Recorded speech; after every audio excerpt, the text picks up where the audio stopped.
जय श्री श्याम, हर हर महादेव, राधे राधे, जय बजरंगबली। साथियों, जिंदगी का जो है ना खेला समझ में नहीं आता है।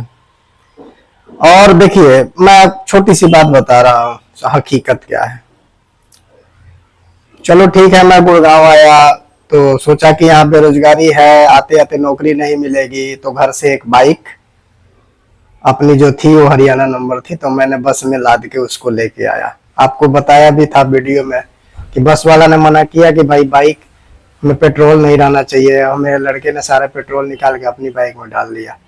ये नहीं कि बोतल में मुझे दे दे, या ये दिमाग में नहीं आया कि जहाँ पे बस उतारेगा वहां पे पेट्रोल पंप नहीं रहेगा, तो ये दिमाग में ही नहीं आया। और फिर मैं बाइक को लाद के और दिल्ली स्टेशन पे उतरा। हेलमेट नहीं था, हालांकि सोचा था हेलमेट ले लूं, लेकिन फिर भी सोचा चलो वहीं ले लेंगे, दिल्ली में सस्ता मिल जाएगा। तो दोनों काम वहां नहीं हुआ। खैर दिल्ली आए, बाइक उतारा। अब वहां पे ना हेलमेट ना पेट्रोल बाइक में, और धूप इतनी कि अगर आपको दिन भर बांध दिया जाए धूप में तो आप मर जाओगे। कोई उपाय नहीं, कोई मेरे साथ नहीं, अकेला आया। ठीक है, अब वहां से बाइक, भाई चूंकि गुड़गांव आना था तो सोचा कि गुड़गांव वाले ही रूट में तेल डलवा लूंगा। 2.5-3 किलोमीटर दूर पेट्रोल पंप था। धूप में बाइक घसीटता घसीटता भाई लेके जा रहा था। रिक्शे वाला को बोला कि भाई लाद ले, तो वो करा 300 रुपये लेंगे, बताइए 2 किलोमीटर का। मैं चलो यार निकालते हैं। लेकिन एक पुलिस वाले के पास गया, बोला यार कहीं मदद कर देगा, तो पुलिस वाला बोला हेलमेट नहीं है जो हटा ले। मैं बोला भी चलो, हटा लिया। फिर एक मानस भेटाया, उसने भाई स्कूटी पे धक्का लगाया तो पेट्रोल पंप तक चला गया भाई। फिर वहां जाकर के तेल डलवाया 400 रुपये का। फिर उसके बाद हेलमेट नहीं, तो जहां पुलिस वाला को देखो तहां उतर जाऊं, पैदल टकराऊं। फिर जाके हेलमेट लगाया, मोबाइल चार्जर लगाया। उसके बाद भाई मैं धौला कुआं तक आया, लेकिन धौला कुआं से हल्का सा मिस्टेक हो गया मेरे से, पूरा घूमता रहा 2 घंटा तक, द्वारिका एक्सप्रेसवे में घुस गया। बड़ी मुश्किल से फिर मैंने लोकेशन मंगाया। प्रदीप का जो मतलब हमारे दोस्त थे मानेसर में, उन्होंने अपना लोकेशन भेजा। मतलब करीब 4 घंटे 3 घंटे बाइक चलाता रह गया भाई। उसके बाद मैं वहां उनके पास पहुंचा। खैर नहाया धोया रहा, रात उनके घर गया, सोया। कहानी उस समय की बता रहा हूँ जब मैं गुड़गांव आया था। उसके बाद वो बोले कि मेरी कंपनी में काम करो, वहां 12 घंटे की ड्यूटी। सुपरवाइजर एक था, बोला सुपरवाइजरी का काम कर लेना। सुपरवाइजर एक पहले से था, उससे जब मिला तो बोल रहा है यहाँ सुपरवाइजरी का काम बोलते हैं, रात रात वो मशीन चलवाते हैं। 12 घंटे जब मशीन आदमी चलाएगा भाई, 8 घंटे की मैंने ड्यूटी करी है। उस समय भी मशीन चलाते नहीं थे, ज्यादा जोन देखते थे। और प्रोडक्शन इतना, मतलब कंपोनेंट उनका ऐसा था कि मतलब समझ से बाहर था। और प्लांट में इतनी गर्मी थी कि जिसका कोई सीमा नहीं था साथियों। ऊपर से टीन सेट, ठीक है। फिर एक दिन तो वो अपने घर पे सुलाए, दूसरे दिन फिर मेरे को कमरा ढूंढने लगे। वहां भी 5-5 हजार का रूम मिल रहा था। मेरे पास तो कुछ था नहीं, 2 जोड़ी बैग लेकर, मतलब कपड़े लेकर बैग में आया था, और एक बाइक थी बस। फिर मैं सोचा कि कमरा यहाँ ले लेता हूँ, तो 12 घंटे ड्यूटी तो करनी पड़ेगी और मशीन भी चलानी पड़ेगी। और कंपनी में एक रात सोया भाई, खटर खटर खटर खटर, रात नींद नहीं पूरी हुई थी।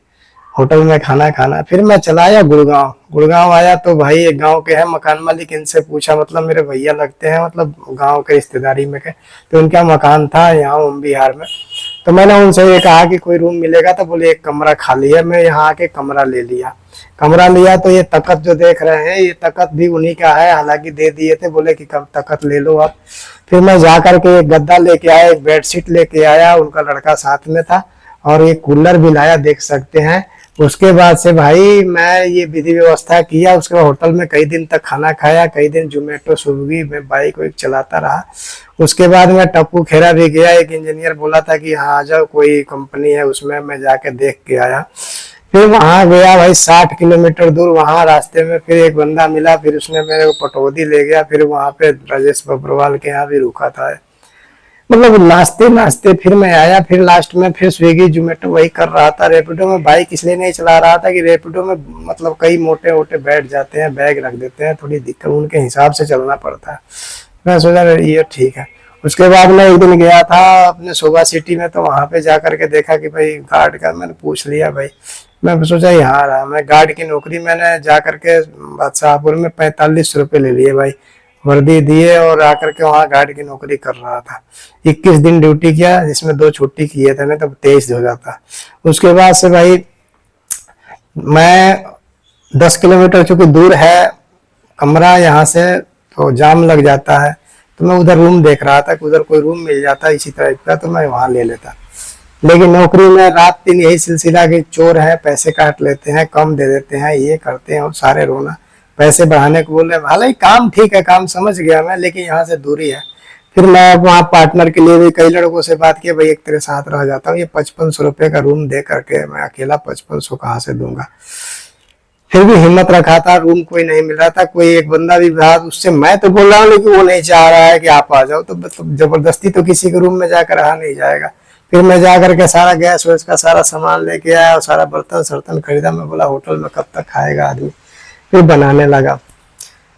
भाई अब रात की समस्या है, देखो सैलरी आई मेरे 10,900, वर्दी के पूरे पैसे काट लिए है। बताओ कि 5500 रुपये रूम का रेंट देना है अकेला। अब रात में मेरा पेट मतलब पूरा फूल गया, और पेट मतलब बुझा रहा था, कैसे भी रात मुश्किल से काटा। मैं सोचा चलो यार सुबह चलता हूँ, आराम करूंगा। भाई रात में ही सोचा था कि मैं कल आराम करूंगा, और आज मैं छुट्टी मतलब मारूंगा, इसलिए मारूंगा, हालांकि मैं खिचड़ी बैठा दिया, खिचड़ी खाऊंगा, क्योंकि सुबह से मेरे को कई बार दस्त हो चुके हैं और पानी की तरह बिल्कुल लैट्रिन हो रहा है।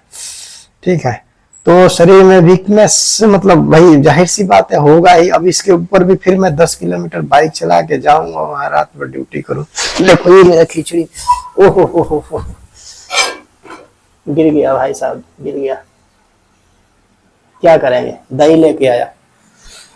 अब रही बात की साथियों, समस्याएं ऐसी हैं कि देखिए, मैं पता है मैं आप लोगों से क्यों कहता हूँ, आप अगर सुन रहे हैं तो देखो, मैं मोबाइल पे वीडियो बना के इसलिए डालता हूँ कि अपने मन का भड़ास निकालता हूँ। मैं किससे कहने जाऊँ, घर पे घर वाली बच्चे हैं, बच्चे कोई फोन नहीं करता है, क्या करे, वो जानता है बाप कर्ज में है, कहीं ना कहीं बाहर प्रदेश में है, तो क्या फोन करे, उनके ऊपर भी क्या बीत रही होगी वही जानते हैं।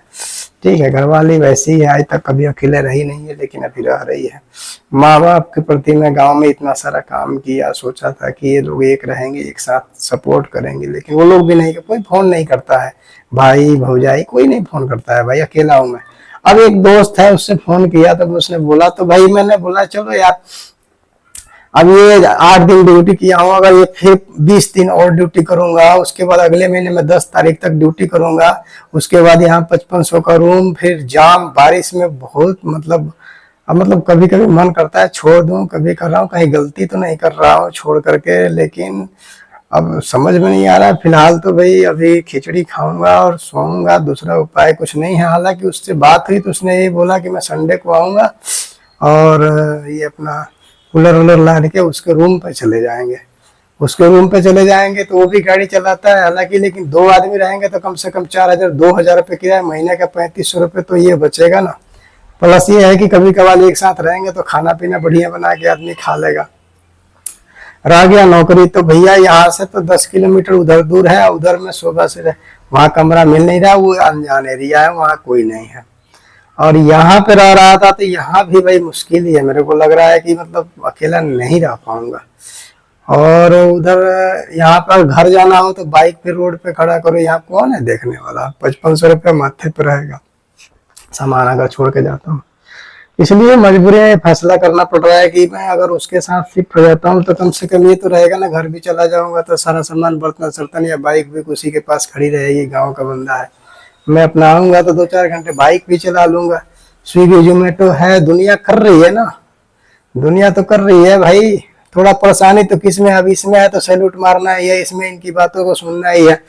परेशानी तो यहाँ भी है, रात रात भर जगना है भाई। तो मान लो कि अगर मैं स्विगी जोमेटो और रेपिडो में भी करता हूँ, थोड़ा आराम आराम से करूंगा, और क्या करूंगा भाई, अगर लिखा नहीं है। अब वो तो हफ्ते में पैसे दे देते हैं, यहाँ तो अब देख ही रहे हैं, अब बता रहे हैं 25,000 होगा। चलो 25,000 भी हो भी जाता है तो महीना दिन ड्यूटी के बाद 25,000 5500 रुपये का रूम, ऊपर से क्या कोई नौकरी गारंटी थोड़े है। तो अब उसमें तो हालांकि अगर मैं मेहनत करूंगा, अगर ईश्वर ने साथ दिया, शरीर साथ दिया, तो 25-30 हजार, हालांकि उसमें भी जोखिम है, लेकिन करूं तो क्या करूं, ये समझ में नहीं आ रहा है भैया। बहुत स्थिति खराब है। एक आदमी का पैसा बाकी था 40,000 रुपये, तो खैर वो तो मान गया भाई, 2,000 रुपये उसको महीना देना है, कमेटी का दिया नहीं। तो अब फिलहाल अभी मन कर रहा है दवाई लेने जाऊं, लेकिन मैं सोच रहा हूँ कि यार खिचड़ी खा लेता हूँ, पानी नमक चीनी का घोल हो रहा हूँ। लेकिन रेस्ट करना तो आज जरूरी है, क्योंकि मान लो कि अगर जबरदस्ती करता हूँ शरीर से तो भैया फिर दिक्कत हो जाएगा। हालांकि लोग जबरदस्ती, मेरे जैसा भी है तो लोग चले जाते हैं ड्यूटी। हाँ, मैंने बहुत लोगों को देखा है कि थोड़ा सा दवाई ले लेंगे, वो ड्यूटी से कोताही नहीं करेंगे, लेकिन ड्यूटी मतलब क्या बताऊँ, पानी भरा पड़ा है यार। चलो, कुछ आप लोगों को अच्छा लगे तो कमेंट करना। जय हिंद।